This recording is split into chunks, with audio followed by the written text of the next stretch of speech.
Colours ಕನ್ನಡದಲ್ಲಿ ಪ್ರಸಾರವಾಗುತ್ತಿರುವ ಭಾಗ್ಯಲಕ್ಷ್ಮಿ ಧಾರಾವಾಹಿಯಲ್ಲಿ ಭಾಗ್ಯಗೆ ಕೆಡುಕು ಬಯಸಲು ತಾಂಡವ್ ಹಾಗೂ ಶ್ರೇಷ್ಠ ನಾನಾ ಪ್ರಯತ್ನವನ್ನ ಮಾಡ್ತಾ ಇದ್ದಾರೆ. ಆದ್ರೆ ಈವರೆಗೆ ಇವರು ಮಾಡಿರುವ ಯಾವ ಪ್ಲಾನ್ ಕೂಡ ಯಶಸ್ಸು ಕಂಡಿಲ್ಲ. ತನಗೆ ಬಂದ ಕಷ್ಟಗಳನ್ನೆಲ್ಲ ಭಾಗ್ಯ ಧೈರ್ಯದಿಂದ ಎದುರಿಸಿ ಗೆಲುವು ಕಂಡಿದ್ದಾಳೆ. ಈಗ ಭಾಗ್ಯಗೆ ಇವರಿಬ್ಬರ ಕಡೆಯಿಂದ ಮತ್ತೊಂದು ದೊಡ್ಡ ಗಂಡಾಂತರ ಬರುವುದರಲ್ಲಿದೆ. ತಾಂಡವ್ ಶ್ರೇಷ್ಠ ಜೊತೆಗೆ ಭಾಗ್ಯಳ ಫುಡ್ ಬಿಸಿನೆಸ್ ಮುಗಿಸಲು ಕನ್ನಿಕಾ ಕೂಡ ಜೊತೆಯಾಗಿದ್ದಾಳೆ. ಭಾಗ್ಯಳನ್ನ ಸೋಲಿಸಲು ಈ ಮೂವರು ಸೇರಿ ಮಾಸ್ಟರ್ ಪ್ಲಾನ್ ರೆಡಿ ಮಾಡಿದ್ದಾರೆ. ಭಾಗ್ಯಳ ಹೊಟ್ಟೆ ತುಂಬಿಸುತ್ತಿರುವ ಕೈತುತ್ತು ಮೇಲೆ ಶ್ರೇಷ್ಠ ತಾಂಡವ್ ಕನ್ನಿಕರ ಕಣ್ಣು ಹಾಕಿದ್ದಾರೆ.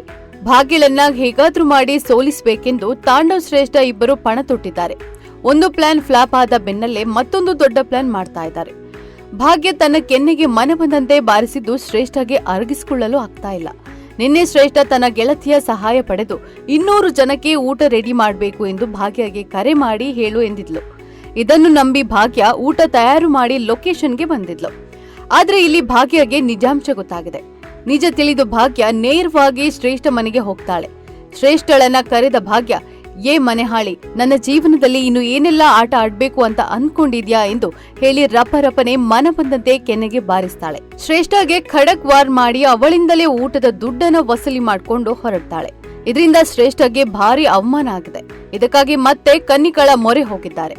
ಹೋಟೆಲ್ ಒಂದರಲ್ಲಿ ಶ್ರೇಷ್ಠ ತಾಂಡವ್ ಹಾಗೂ ಕನ್ನಿಕಾ ಭೇಟಿಯಾಗಿದ್ದಾರೆ.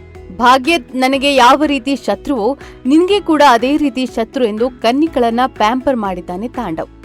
ಅವಳು ಯಾವುದೋ ಫುಡ್ ಬಿಸ್ನೆಸ್ ಸ್ಟಾರ್ಟ್ ಮಾಡಿದ್ದಾಳೆ. ನಾಳೆ ಒಂದು ದಿನ ದುಡ್ಡು ದುಡಿಯೋಕೆ ಶುರು ಮಾಡಿದ್ರೆ ನಿನ್ನ ಕೂಡ ಸುಮ್ಮನೆ ಬಿಡಲ್ಲ. ಅದಕ್ಕೆ ಏನಾದ್ರೂ ಒಂದು ಪ್ಲಾನ್ ಮಾಡಲೇಬೇಕು ಎಂದು ಹೇಳಿದ್ದಾನೆ. ಇದನ್ನ ಕೇಳಿದ ಕನ್ನಿಕಾ, ಅದಕ್ಕೆ ಏನ್ ಮಾಡ್ಬೇಕು? ನೀವಿಬ್ರು ಸೇರ್ಕೊಂಡು ಅದೇ ರೀತಿ ಬಿಸ್ನೆಸ್ ಸ್ಟಾರ್ಟ್ ಮಾಡ್ತೀರಾ? ಅದಕ್ಕೆ ನನ್ನ ಸಹಾಯ ಬೇಕಾ ಎಂದು ಕೇಳುತ್ತಾಳೆ. ಇದರಿಂದ ಕೋಪಗೊಂಡ ತಾಂಡವ್, ನಿನ್ನಿಂದ ಹೊಸ ಬಿಸ್ನೆಸ್ ಸ್ಟಾರ್ಟ್ ಮಾಡೋಕೆ ಹೆಲ್ಪ್ ಏನು ಬೇಡ. ಅವಳು ಸ್ಟಾರ್ಟ್ ಮಾಡಿದ್ದಾಳೆ ಅಲ್ವಾ ಬಿಸ್ನೆಸ್, ಅದನ್ನ ಸ್ಟಾಪ್ ಮಾಡ್ಬೇಕು ಎಂದು ಹೇಳಿದ್ದಾನೆ. ಆಗ ಕನ್ನಿಕಾ, ಈಗೇನು ಭಾಗ್ಯಳ ಬಿಸ್ನೆಸ್ ನಡಿಬಾರ್ದು, ಅವಳು ಬೀದಿಗೆ ಬರಬೇಕು ಅಲ್ವಾ, ಅದಕ್ಕೆ ನಾನು ವ್ಯವಸ್ಥೆ ಮಾಡ್ತೇನೆ. ಇನ್ಮುಂದೆ ಭಾಗ್ಯ ಫುಡ್ ಬಿಸ್ನೆಸ್ ನಡೆಯಲ್ಲ ಎಂದು ಹೇಳ್ತಾಳೆ.